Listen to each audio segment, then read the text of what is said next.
Well, welcome everybody. Thanks to Rita for helping organize this. This is the second in a series of webinars this year on improving innovation performance. And the last one was really good. We talked a lot about employee engagement. A very different topic for today. This is about the innovation portfolio piece of the puzzle. Um, I think it's a topic that seems to be increasing in interest and relevance. And I'll try and explain as we go through today why I think that is, why it's becoming more and more apparent to organizations that this is something that we should care about. But it's certainly dominating an awful lot of the conversations that I'm having week to week with my clients. And so I hope it's going to be a fruitful and interesting conversation for all of you. As I mentioned, this is one of a series of webinars that we're doing this year. There's one a month. And the next one is going to be focused on a report that we recently published called The State of Innovation, where we basically did a big survey with a whole range of different innovators around the world and offered some analysis and details on that survey. You can actually go and find that on our website. So maybe, Rita, you could put that into the chat for everybody if you want to go and seek that out.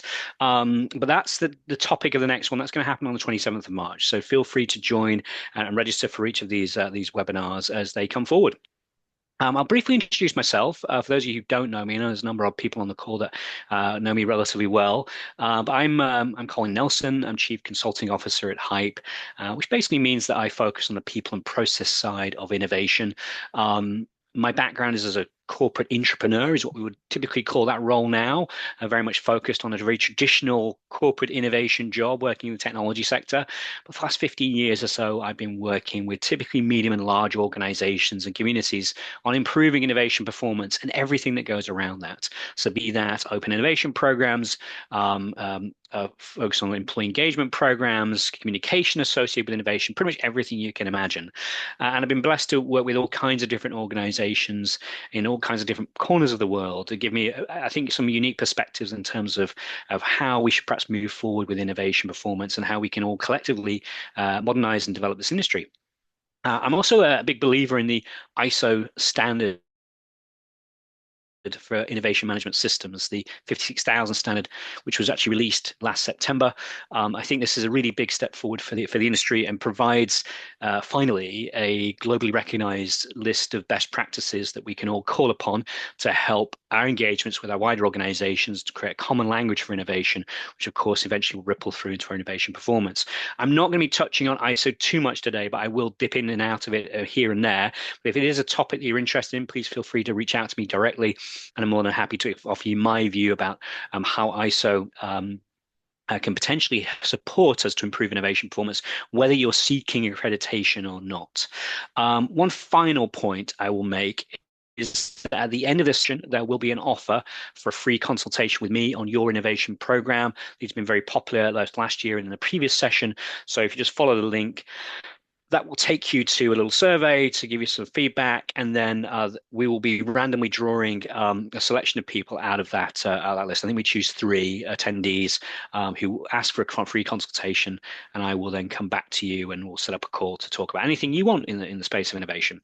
So please feel free to ask questions as you go. I think we will be trying to make this interactive. So if you've got any questions as we go through, I will try and answer them as we go. I may leave some of them to the end, or if I know that I'm going to be covering as we get deeper into the content, then of course I'll leave that until then as well. Okay, so can I just do a quick technology check, Rita? So I've got a question about the slides and whether people Right, can view them exactly. clearly. I can see the slides on my screen and also your screen next to it. I don't know if everyone can see the same. We have a comment here that the slides are not viewed as whole, so they want it to be full screen. Um, yeah, but we're doing this for the sake of recording. So, but if you prefer to have it full screen, we can also change that. Why don't we just do it a different way? Just give me 1 second. We can move it to this view where you won't see me, but you will see the slides only. Um, or we can do this as we are right now, where you can hopefully see them both. Okay, no more comments. I'll carry on, I guess. We will be recording a session, and you will be able to get a copy of the slides as we move forward as well. Great. So I'll start how I always start, really, which is the challenge for organizations. Why is innovation, performance, and improving how we work as innovators relevant to our organizations? And I think these set of common themes have been around for a while, so they're not super new, but it's just helpful to get on the same page. And I can also pick out the things that I think are going to be particularly relevant to today's session around innovation portfolio management. So firstly, the pressure for growth and profitability doesn't change. That has been there forever if we're in a commercial space. And so innovation is often seen as a way to help deliver that. Of course, we want to protect the future of the organization. I'll come on to that again in the next slide in terms of just how important innovation is to helping to extend the life cycle of organizations. Many of you work for organizations where you have geographically spread expertise. That can make it very difficult to bring the right people together in person to go and co-create and come up with new things. That gives us some challenges as well when we are spread out, even within a geography, so let alone beyond one country and speaking different languages. Some of you complain about the fact that we just struggle with lack of new thinking. We don't really get a sense of what the new things are that we should really be doing. And when we do, it's really hard to qualify which of those are going to be pertinent to us moving forward. Some of you will complain that there's a lack of transparency on the new things that we're working on. And that's very much a topic that I'm going to be digging in today. I think this is a big tenet of this topic of innovation portfolio management is trying to create transparency over the new things that are being worked upon, irrespective of where they're being worked upon. None of us have enough resources. That's just a de facto. We have to work with what we've got. Of course, we can perhaps increase the resources on the back of success, but it is a challenge. It was a challenge when I was a corporate innovator 20 years ago, and I think it's still a challenge for most people today. And of course, we've all lived through more business disruptions than we perhaps ever would have expected in terms of pandemics and wars, credit crisis, you name it. So all of these things mean that we try to create more agile organizations, more innovative organizations, organizations that can pivot and flex and be adapted according to what we see happening out there in the wider world. The other thing to note is, of course, standing still carries a lot of risk. And I think this is also becoming to be a little bit clear in the minds of executives. When you look at the average life cycle of an organization, it's getting shorter and shorter and shorter. And this is some statistics for a couple of years ago now from McKinsey, but it's only getting worse, right? And the life cycle of organizations is getting shorter because of the pace of change. We get to a certain size, it makes it very difficult for us to pivot and shift and adapt and move into different areas, simply because of the size of the organization. So that pivoting becomes increasingly challenging. That means that it's hard to stay relevant. And that is absolutely a job for innovation. And standing still, continuing to sell what we've always sold for forever is simply going to not be a sustainable path moving forward anymore. So I mentioned ISO briefly earlier. Many of you may not have seen the ISO standard 56000. I'm not going to dig into it too much today, but I do have a model that we use at Hype called the innovation building blocks. Essentially, it's a representation of majority of what's in the ISO standard, which is very much a management standard or system within which innovation can thrive. It's not designed to standardize innovation per se. It's designed to address all the key building blocks that are crucial to stimulating and having a regular innovative organization that continues to generate new things over time that are of good quality and can support the future of an organization. There's 14 of these building blocks. I'm not going to go through them all today, you'll be pleased to know, but 3 of which I'm going to pick out, and I'm going to be referencing some of these as we go through. So the concept development process, we'll touch upon that as one of our core best practices. We'll talk about having a globally visible innovation pipeline, so we have transparency of what's being worked upon, and we'll also talk very briefly about consistent decision-making criteria and data. This is, I won't go super deep on that one, but it does have some resonance with some of these others. Now, you may be thinking, well, actually, there's an awful lot of integration between many of these building blocks, and there is. So in many cases, when we talk about innovation portfolio management, there's also a wider layer of the onion, which is relevant. So resourcing, communications processes, innovation measures and KPIs. I'm not going to dig into those too much, although we may touch on them here and there. But just so you know, none of these building blocks sit as an isolated thing. Many of them have relevance and resonance across others, and that's by design. And if you go and read the ISO standards, you'll find an awful lot of overlap between these things, and that's quite deliberate. But what I'm going to do is trying to get into the specifics of the pipeline pieces to so and give you some really tangible best practices that we can think about. And there are going to be eight that I talk about today. We'll talk a little bit about the process, having a process, what that means in practice. We'll talk about balancing that portfolio. I think there's some changes in thinking and perhaps what's been available historically to us. We'll talk about governance over the innovation portfolio, something called an innovation shelf, which may be a new term to you, but I'd like to introduce into the lexicon. We'll talk a little bit about people and priorities, data associated with our innovation portfolio, how this can support an overall path towards more agility, and then rounding up with some KPIs and dashboards type discussions. So just be one or two slides per topic, but hopefully you'll be able to take something from at least a few of these. These are best practices that are, I would say, becoming increasingly obvious, but not necessarily widely implemented in most organizations. Many companies will have an innovation process that they follow, but they may not necessarily have all of these other bits and pieces that perhaps really make it fly and sing. So there may be some things here you go, well, we do that already. We do it pretty well, and that's great. But I would question if everybody's doing all of this stuff well. What I've tried to do is to cherry pick what I'm seeing as the sort of the trend towards improving innovation performance around portfolios, and then highlight those trends as best as I can.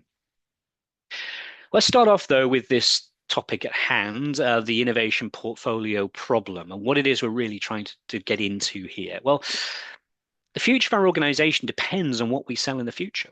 And yet we're in an environment where constant change is normal now. And that's uncomfortable. I mean, as people, we don't really adapt to change too much very well. As organizations, it's even harder. Even the people that say they embrace change, it's still uncomfortable. And especially when you're thinking about medium and large organizations, they really do suffer from a lack of transparency over new things and have good governance over where they're putting their time and their energy into creating innovations. And part of that is a consequence of just size. As we get bigger, we devolve responsibility into divisions, into countries, into people that are close to our customers and clients, and say, you go and do what's necessary for you. But the challenge, of course, then is that you get overlap, you get gaps, you're not necessarily sure whether what's being worked upon is going to deliver the outcomes that you need, and whether we should be pivoting and adjusting our approach. And also, as we start to become more agile as an organization, we need to think much more carefully about what core competencies and assets are we going to leverage. What is it that we're actually good at versus what do we sell? It's not always the same thing. And so understanding what the core of the business is and therefore which other things we should be pushing into is also a critical part of this overall puzzle. In terms of innovators, there are things that we want that seem pretty obvious. We want to make sure that the best things that we could work on are being selected and funded. And again, that's not always the case. We've all seen those situations where somebody's pet project's been funded because of who they were or their seniority in the organization, not necessarily the quality of the concept that they have in mind. We want to make sure that we're making the best use of our resources and our money. Going back to that point, we don't have infinite resources and we certainly don't have infinite money. So if we've got our precious capacity and our precious cash, how do we ensure that that is being allocated appropriately to the right things, which are going to also help support the future of the organization? And then as we progress, we want to make sure we iterate our approach based upon our learnings, how we can do better, and also changes to the market. One of the biggest challenges is innovation takes time. And in an environment where there's constant change, you might have a 5-year product development cycle, for example. But the change in your industry might be happening in much, much shorter time periods. And that gives us a real headache in terms of making sure that we're constantly evolving our innovation portfolio and making sure it's suitable for the future of our business. And that's where those core competencies and assets really come into the equation, because if we're building upon those, we're more likely to be successful. But let's also look at what leaders want, the executives that run our organizations. And these are sort of a snapshot of things that I've captured over the years as a piece of feedback and comments that they've said to me, which is we want to know the value or the impact of the things that are being worked upon, where, when we're talking about our investments on new things, what is actually going to be delivered? And executives are very simple people. They want revenue and they want profit. It needs to adhere to regulations, but otherwise, they're happy. So they want some more tangibility, or at least some more visibility, perhaps, over the new things that we're working on, what that's going to deliver. There's also an acceptance that innovation is tomorrow's sales. It's the future of the company. It might not be today's sales, but it will be tomorrow's. And we justify investment in sales, of course, but it's the sales over that next horizon that we also need to care about because of that change in the life cycle of companies. We need to be a little bit more pragmatic about how we think about innovation, and that will mean reaching into more adventurous areas in different places that we perhaps not touched before. It's also really common that executives say, I don't entirely understand the innovation process. I understand once we release something new and someone's buying it, and that's great, but I don't really understand how we get there and therefore what I should be caring for and what my input into that process should be. And I think that's a part of the modernization of the innovation industry. We want a simple, predictive view of expected outcomes. I think most executives would accept the fact that they know not everything that we work on is going to be successful, but they also want some judgment call, which is that A is more likely to be successful than B, and it's more likely to be successful than C. So we do have some sense of what the likely returns are going to be for the more, let's say, uh, pragmatic capabilities that we have.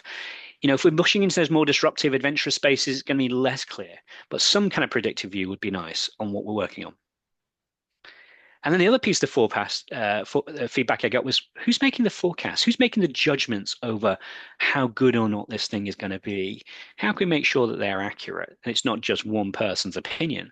Because if we're making decisions on our portfolio where we would put our precious capacity and our precious cash, we want to make sure that, of course, people are working on the best possible stuff. And that comes down to those forecasts. And I'll touch on that a little bit later when we get it deeper into the best practices. So we've looked at what innovators want. We've looked at what leaders want. Let's also think about what else we need to consider. I already mentioned the fact that innovation can take time, and in a fast changing environment, that is problematic for us. We do need to be more agile in the way that we think about an innovation portfolio and consider that we really do have a funnel, not a pipeline. Just because something goes in doesn't necessarily mean it should always be executed. We might need to pivot along the way.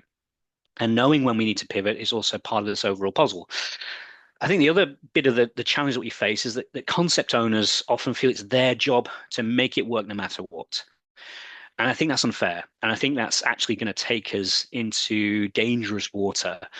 If we hire good people and they're professional and good at their job, whether they succeed or not in terms of that particular innovation and concept getting it to market is a secondary point. If we have enough good people working on enough good stuff, some of that will make it through. But we kind of probably need to disconnect the people and the success elements a little bit. And I'll dig into that a little bit more when we get to the people sense of the part of this process, because I think this is really quite problematic. And having been a corporate innovator, I know what that feels like, to feel like it's your responsibility to make sure this works no matter what. Quick look at what good might look like. I wouldn't say every organization or many organizations even are operating entirely in this space, but I'm seeing enough of the good behaviors and good trends to say, yeah, this is the direction that we're heading. So what I would say the most progressive organizations have come to the opinion of is we need local flexibility. We want to allow the people that need to innovate with some freedom and to do it their way. But we'd also like some common data. We'd like some sense of money in, money out, expected returns, timeline, that kind of stuff. And ideally, we'd like them to be following at least at a very high level a similar process. So that there is a proof of concept stage, there's a development stage. There are certain common stages, no matter what it is that you're working on, so we can actually look at that pipeline and do some analysis on it in a bit more detail. I think there's also an acceptance that there's no such thing as a perfect process. We're going to use to pick one and then refine it as we go, but we do need a process, and that'll be the first best practice that I talk about in a second. I think there's also a view that if we only have the people that are running and developing the concepts, making the predictions on value of the things that we're working on, that's probably not super accurate nor fair. We probably need to independently assess the value of the things that we're working on so that we kind of disconnect that from the individual who has a motivation, of course, to make something look as good as possible. We probably need to be a bit more pragmatic about that, again, to make sure that we are working on the best stuff. I think more organizations are starting to come around to the idea we need regular reviews. of all the stuff that we're working on and then make some pivot decisions as we go. Just simply allowing people to go away and run with things that might take 3, 4, 5 years and then hoping that that works is probably unreasonable. We're going to need to offer support during the development process, and we're going to need to stop things sometimes because it's just not happening, or we can see a better option. I'm going to come on to the innovation shelf a little bit later with predictive data, but it's very shorthand. What I'm talking about here is the home for good stuff that we're choosing not to do right now. It's the sort of knowledge management piece of the puzzle, which often things get lost. Somebody worked on something for a couple of years, couldn't quite make the technology work or the science work, and then they parked it. What have we done with that? Where is it? Can we perhaps revive that in the future? And balance, which will be another big topic that I want to get into in terms of how do we balance our portfolio of incremental, strategical, more disruptive, adventurous things. That I think is there's a shift in thinking there, and I'd like to really talk about that, and also try and put it into the context of how urgently is it for you to change the type of things that your organization does, and then how that impacts that balance question. But these are the sorts of things that I think essentially organizations are heading towards, even if they're not necessarily fully implementing right now. So let's get into the best practices. And this is the first one I'd like to talk about, which is pick a process. There are lots of processes out there. There's a Bob Cooper process here, a staging gate. Here's an agile process. You can go and even ask ChatGPT to build you an innovation process and everything that you needs to go into that. The important thing to note is that there's no such thing as a perfect process, and every organization's concept development process is a little different, at least a little different. Sometimes they're very different. But what I would say is that having a process for the different types of innovation is helpful. So be that incremental, strategic, transformational, disruptive, whatever you want to call it, but having that variety of processes so we don't try to put an incremental innovation through a strategic process, that makes sense.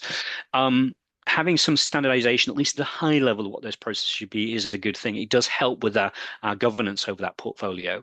But then also having the mentality that we're going to learn about working with this process, iterate it and refine it as we go along. Again, that's another tenet of ISO is to review, reflect, and then to make adaptations to the things based upon experiences.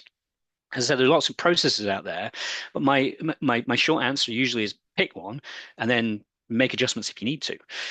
Now, here's the sort of the unwritten truth around innovation processes is they're often governed by quite different things than innovation.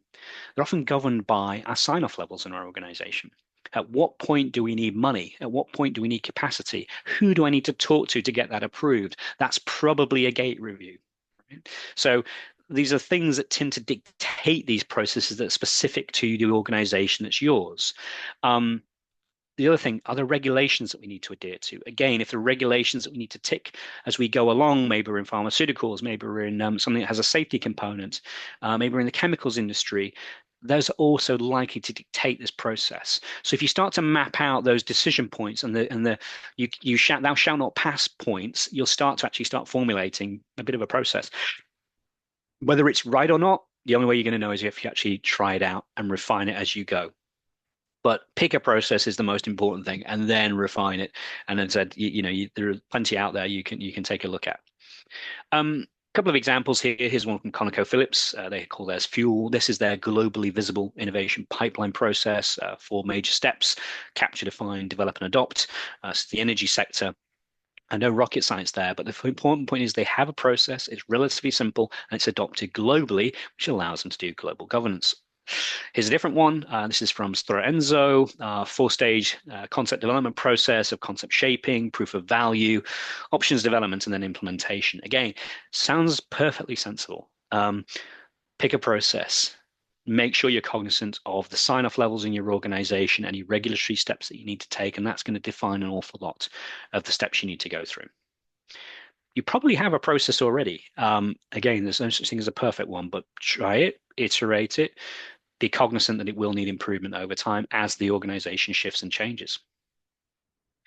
So again, feel free to throw up any questions you have as we go. I will either get to them during the discussion or at the end when we come to the process finishing.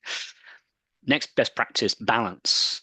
This is a kind of hot topic. There used to be something called the golden ratio, and it was often discussed in innovation textbooks and these kind of things. And what the golden ratio was about was trying to divide your efforts and energies between incremental, strategic, and more radical disruptive things.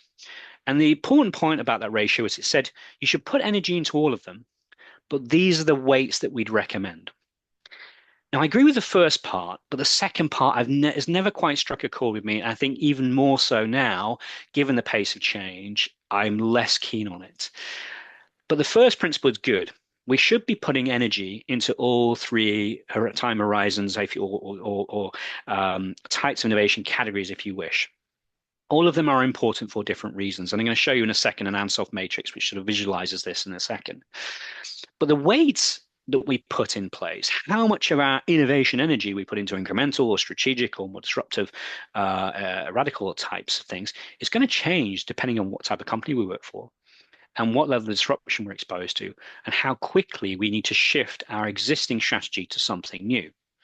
Now, if you're in let's say, a sector where sustainability is a big factor, I'll give you an example. I was talking to a company that makes car seats not that long ago, and they had a product line which was part of the circular economy. So everything that was part of that product line could be recycled, and a separate product line which was non-recyclable. It was cheaper, and they had to react to the needs of the different territories around the world. Some who were very interested in sustainability, some who were not necessarily ready to talk about sustainability but wanted to have the cheapest possible product.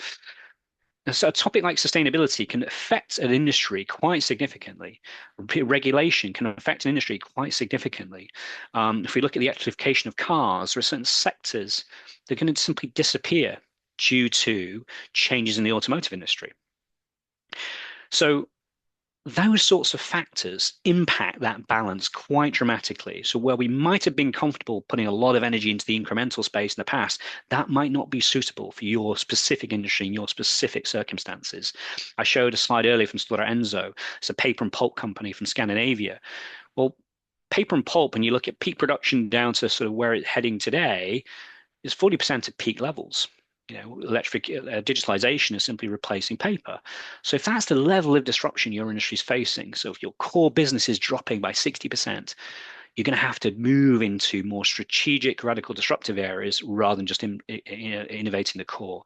So that concept of balance, not really something that I think is relevant anymore. We're going to be a bit more detailed in our forecasts and our thinking, and I'll come on to that in a second. So if you haven't seen an Ansoff matrix, this is kind of what it looks like, where we plot our innovation energies on two sectors. Hey, I'm a consultant, you could have a 2x2. Offerings and markets, essentially, what do we sell and who do we sell it to? And whether we are making changes to the existing offering or whether we're taking an existing offerings to a new market, or perhaps we're creating a new offering for existing market, or we could be creating something that's entirely new for an entirely new customer base, but based upon our core competencies and assets. And then this is how it's described. So that incremental space is on the bottom left. Then we've got the strategic zones and the more radical disruptive zones. Now, in an ideal world, you take a look at your innovation portfolio and you plot that on something like an Ansoff matrix and say, where are we up to? Where do we have our innovation energies? And this is not an uncommon map actually in terms of plotting. Now we might have different sizes of blocks according to the magnitude of the thing that we're working on. That's a good thing to do, but just a simplification, it's helpful to plot these on and just get a sense of if we could perhaps look into a particular zone, let's say a strategic zone, and say, what's the forecast and expected impact or return for this particular zone over what time period, weighted according to our confidence levels? And let's look at that in comparison to our incremental path and our radical disruptive path. That's going to give us a sense of what level of impact, revenue, profitability we're going to generate from an innovation funnel over time. But if we don't have a sense of what we're working on, that's very difficult to do. And it's likely that the incremental stuff will achieve returns quickly, but not necessarily in significant, massive magnitude. More strategic spaces will have bigger returns, but they'll take more time. And the more radical, disruptive, transformational areas, we just don't know. It may be really big returns, but our confidence level in that might be really, really low. But having that spectrum of view is incredibly helpful, just to plot it out and be able to sense of, does this feel right for the direction that we're heading and our targets as an organization? So Third best practice we'll move on to is simple governance. And I want to emphasize the word simple because when it comes to pragmatically trying to get a view of what our organization is working upon, if we make it too complicated, people are just not going to do it. Or if they do it, they'll kind of, begrudgingly do it and not do it to the quality that we want. I made the point earlier that local flexibility is still going to be important. We still want to allow local territories, local teams, local divisions to innovate how they see fit. What we're asking for is a bit of information so that we can get a sense of across the spectrum of the organization, what is it we're working on? And simple governance is critical to that. So what I like is the idea of a local flexibility, but within a wider common structure, where we agree a simple set of common data, a minimum viable data set, if you like. We're familiar with the concept of a minimum viable product or a minimum viable concept, minimum viable data set, which allows us to compare concept A with concept B with concept C. We know there's going to be lots of detail that's going to be very different across those concepts, but we have certain things that are common that allows us to report on those, plot it out, and get a sense of where we're heading. And ideally, mandatory use of a common platform and process so that we can report on this in a simple way. If some people are doing it in spreadsheets and some people are doing it in PowerPoint and someone else is doing it in SharePoint, that really doesn't give us the ability to aggregate that data, look at it according to a dashboard and get a sense of where we're heading. Well, this is what the best organizations do is they say, here's that process, super flexible, it's super light. These are the stages that we expect everybody to go through. That people kind of fundamentally think are sensible, like we saw earlier from those processes. Here's the minimum data we expect in terms of money in, money out, let's say confidence level in our forecasts, our timeline, these kind of things. How you go about getting there is entirely up to you. But if you can just share with us that kind of stuff, that's going to be helpful for us to make sure we're not going to overlap, we don't have any gaps that we can't exploit. But having all that in one place is incredibly impactful. So then we can start to get a proper portfolio view of where the organization is heading. So next topic is the innovation shelf. Now, this might not be something that you've heard about before. I've been banging on about it for at least a decade or more. I come from a knowledge management background, and one of the things I found when I became a sort of, I would say, a formal innovation practitioner is that people didn't care enough for the stuff that had been done in the past, that had been stopped, that had been stalled, that maybe we just run out of capacity or budget for, but was lying around somewhere in someone's desk or someone's laptop or in someone's head, and we weren't necessarily going back to that and exploiting it. We need a home for things that we're choosing not to do. They're good, they're interesting, they're probably worthy of exploration, but for whatever reason, down at money, capacity, technology, maybe the science isn't ready, we're choosing not to push that forward right now. But we don't want to lose it. The innovation shelf is an absolute gold mine if we put the formal processes in place to establish it. And if we can provide at least some rudimentary data on each concept, order of magnitude stuff, is this a $10 million opportunity? Is it a $100 million opportunity? What kind of effort have we put in so far in terms of investments, or what are the major tenets of this? That's going to help us make decisions of whether this might be a better option than something else we're already working on, which is our active portfolio. And then when we come to our portfolio decision making and we look at all the things that we're working on, we might say, there's a thing here we don't think it's going to work. It's not going to fly. We've bashed it as hard as we can. It's just not quite working. What's the next thing that we should use to fill that capacity? It may be the innovation shelf is the first place that we go to find out what's the next best thing that we could possibly be working on. This is much more helpful when disruptions happen as well, because suddenly we're not running around thinking, what should we do? What should we do? We can go to our shelf and say, okay, what's going to fit? What's going to fit? Because we already have that repository of good stuff. And this also is the home for the things that we've chosen to stop doing. Sometimes we just can't make it work. The technology doesn't work. Doesn't mean it won't work next year or in 2 years' time. We might want to go back to that. What we don't want to do is to lose it. So it's a really easy, quick win for organizations to establish that shelf, the home for good stuff that we're choosing not to do. Best practice 5, people and priorities. I was sat with an organization not that long ago. We talked about how sometimes your average concept owner, your average innovator, they just push something as hard as they possibly could to try and make it work for as long as they could until someone said to stop. And that doesn't feel great. That doesn't feel like the way that we should be operating. And I asked the question, Are they good people? Are they technically competent? Have they experienced? The answer was, oh yeah, these are fantastic. Some of our best people. And I said, well, that doesn't feel right. Maybe we should start recognizing good process rather than outcomes. If we think about any innovation funnel, I was talking to a toy company, and they said part of their funnel was 3,000 concepts, and they would put from 3,000 ideas essentially through, they would put into market about 60 new toys every year. Just give a sense of that ratio. Most of the stuff you're saying we're not going to do. Well, if that's the case, we need to try and separate out the individual, the team from the process. If we've got good people and they're working on good concepts, then as a collective, we will deliver good outcomes. But if we push people to say, you have to make this work no matter what, we're going to probably find we're putting capacity and money into things that actually should have been stopped sooner.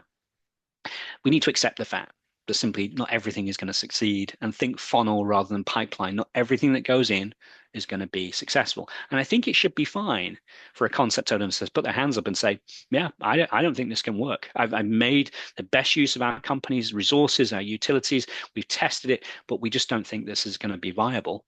Great. That should be rewarded. That should be recognized. Stopping working on something that we know isn't going to succeed.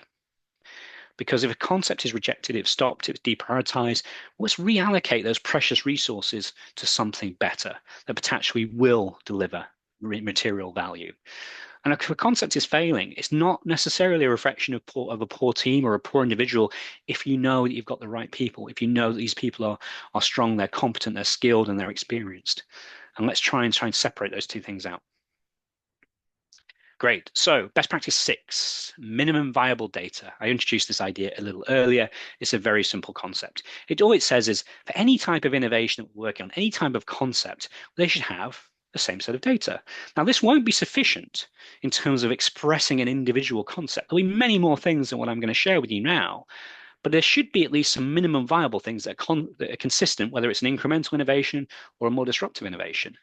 Because if there is, that enables us to analyze the whole portfolio and make adjustments in terms of that weight according to where we need to go as a business, including depending on our growth targets, what's happening out there, what we're seeing resonating and what isn't.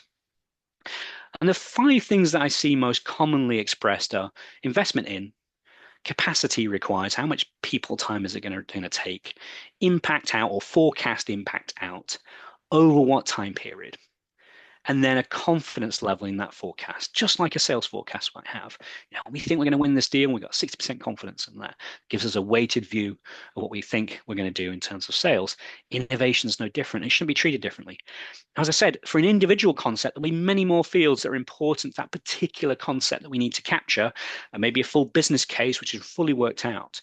But for us to be able to compare concept to concept, we need this idea, this minimum viable data set. And that's going to allow us to do all kinds of cool stuff in terms of plotting it out, maybe taking that data, plugging it into Power BI, creating dashboards maybe, which give us a sense of what level of impact are we going to achieve from this portfolio over what time period, and how confident are we that we're going to get there. That's the kind of language that executives care about. That's their DNA, and that's how we start to build bridges between executives and innovators, which often can be somewhat challenging. So now, last 2 best practices. The 7th one is agility. And this is about making sure that we adapt and we move according to what we see. So using things like gate reviews or validation steps to offer support, not just go, no-go decisions. If we think about what happens to somebody who's sitting there in front of us talking about their concept, the progress they've made, the challenges they've had, what is it we're going to do as a gate review committee to help make that fly? Simply saying, go away and work harder, do this a different way, I don't think that's sufficient. I think we need to be offering help and support, but also being pragmatic about when we need to stop something as well. The idea of agility and running those sprints is an important one, but at certain points, we just know it's not going to work anymore.